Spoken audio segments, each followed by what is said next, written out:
ទស្សនភាពក្នុងថ្ងៃទី20 ខែ 12 ឆ្នាំ 2025 ពុកម៉ែបងប្អូនទស្សនាមើលជំរាបបងប្អូនវីដេអូនេះខ្ញុំថតរៀងវែងបន្តិចបងប្អូនភ្ញៀវទាំងអស់ដែលកើតមកទស្សនាផ្សារគូវត្តយើងបងប្អូន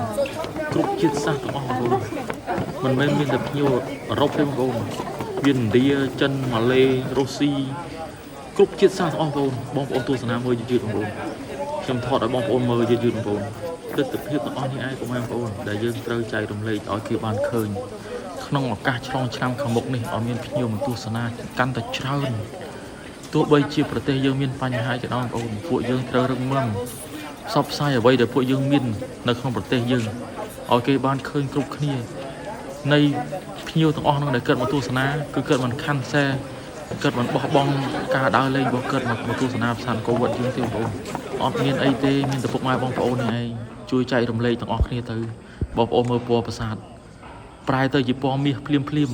នៅពេលដែលថ្ងៃរះមកបងប្អូនស្អាតណាស់ប្រាសាទអង្គរវត្តយើងបងប្អូនដែលជាប្រាសាទរបស់សម្បត្តិជាតិរបស់ខ្មែរយើងបងប្អូនពួកយើងមានអីមានផ្សព្វផ្សាយទាំងអស់គ្នាទៅបងប្អូន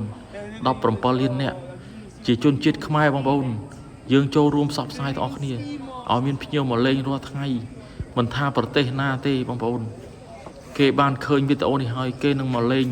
ប្រាសាទយើងទាំងអស់គ្នាបងប្អូនអញ្ចឹងបងប្អូនទស្សនភាពហ្នឹងគឺខ្ញុំមកដល់ផ្ទាល់ក្នុងថ្ងៃទី